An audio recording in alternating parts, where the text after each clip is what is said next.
The program today is also being communicated to employees at Viasat in 2 different locations. I'm told hundreds of people will be watching this, which is one of the reasons we want to start on time. So I welcome all of you to this evening's events, or in your case, this afternoon's events. The technology that Arthur dreamed of in 1945 with his Wireless World article is being used today to move the content of this program across the country from a transportable Ka-band link here that Viasat brought in over their satellite and delivered in California. And this is the kind of innovation that our industry is really all about. I would like to thank our sponsors, Google, the Hendricks Charitable Foundation, YASME, US Space, Intelsat, Flying Colors Broadcast, Latham & Watkins, Omnisat, ILS, SES, Space Isle, Thales Alenia Space, Mintz Levin, Apogee Publishing, the University of Alabama Huntsville, Space Systems, Loral, Boeing, and Eutelsat. We also have in the audience today many members of our board of directors. Their names are on the back of the program. If you would all stand so you can be identified, people can find you later. Okay, a few standees, thank you. A few on the stage too. We have, I think, a very exciting program today. We have 2 special citations that we're giving out, which is part of our tradition for special events that happen during the year, and 3 of our signature awards.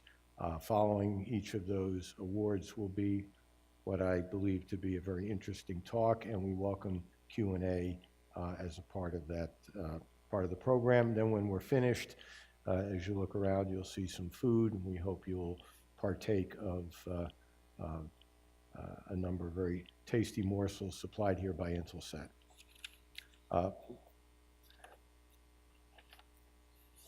So now, to begin, the next thing I would like to give to Diane Van Bieber, as Intelsat's representative, a special citation.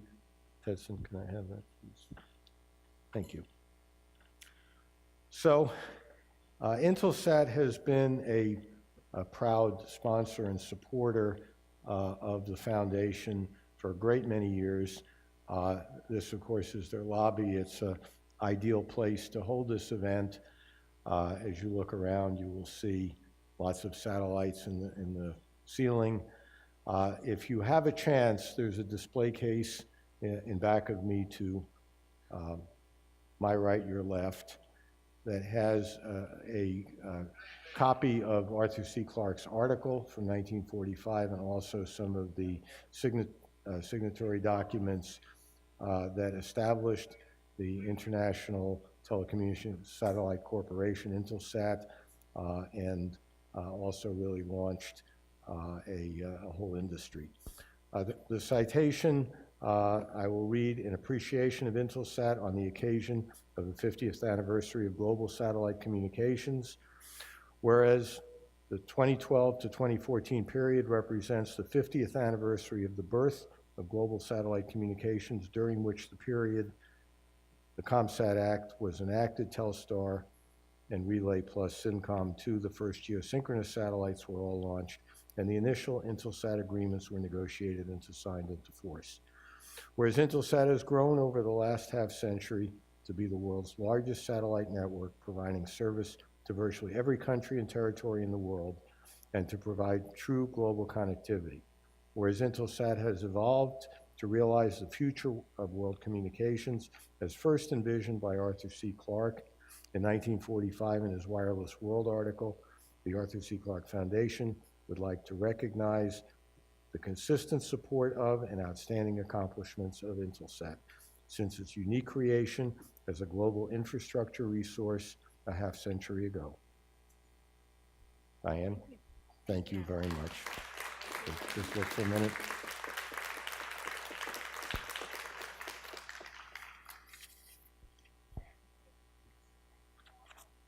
Oop. Oh, wait, I have to turn off or we get horrible things.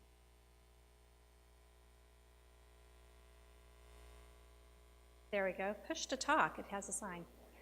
On behalf of Intelsat CEO Dave McGlade and the rest of the Intelsat employees today, and all those Intelsat employees that have been here over the last 50 years, I'd like to thank the ACC Foundation for this lovely citation.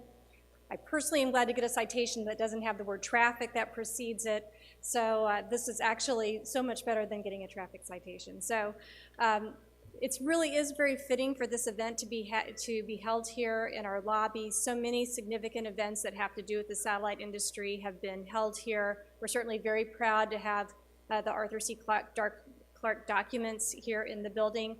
I'll give you a little tip. You know, we are moving this coming year and moving to a new location.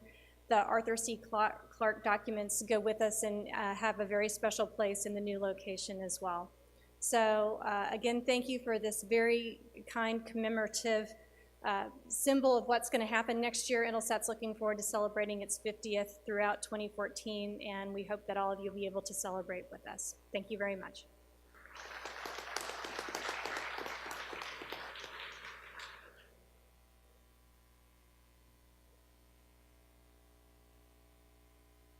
This thing work?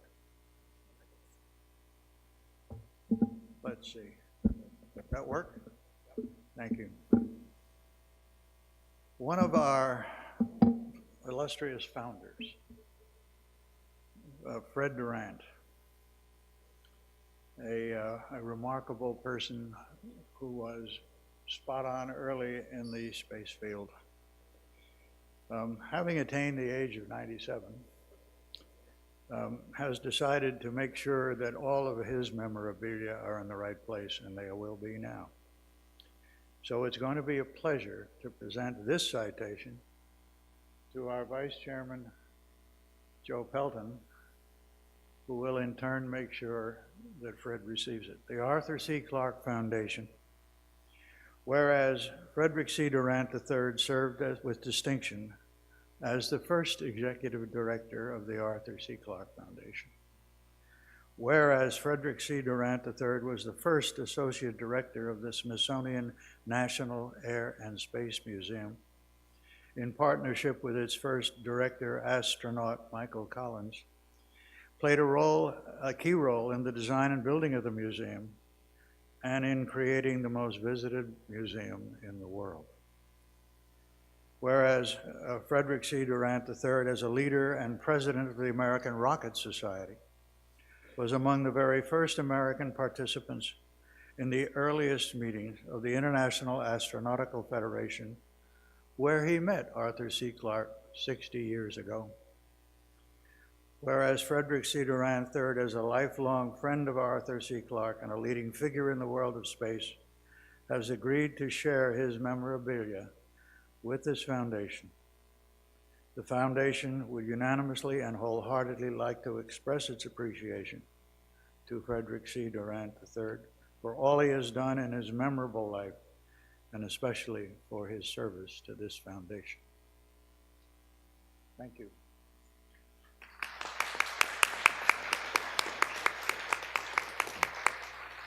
Thank you. As Arthur would say, greetings, carbon-based bipeds. I think that takes in most of you.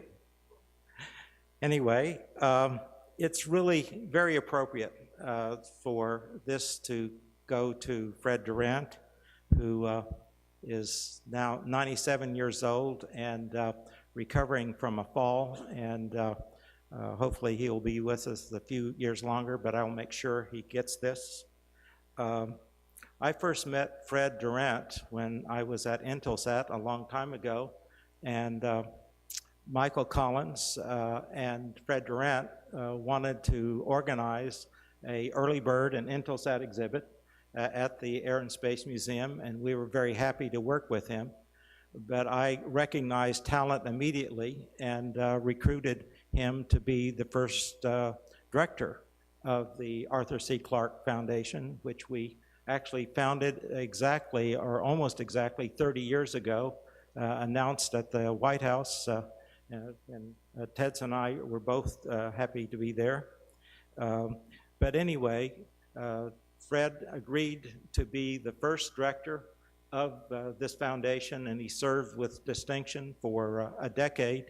And he has been a credit to our organization and to the industry. He has done so many different things. Any of you have attended the Air and Space Museum and seen the aircraft carrier exhibit there in the first aircraft carrier exhibit. The uniform that's on display is that of Fred Durant, who was also a Navy aviator. So I'd like to, first of all, just say thank you on Fred's behalf, and we'll see that he gets this. But I would just like to make a plea to all of you carbon-based bipeds to consider looking in your program at all the educational programs that we sponsor, and consider going to our website. It's a lot easier than Obamacare, I assure you, and make a donation to our educational project. We are doing many exciting things, but I just would note that one of them is that the Arthur C. Clarke Institute for Space Education has just been responsible for 20 experiments to go up to the space station on the Antares launch, and that's just one of the various things that we're involved in. So look at the program and make a donation if you possibly can. Thanks.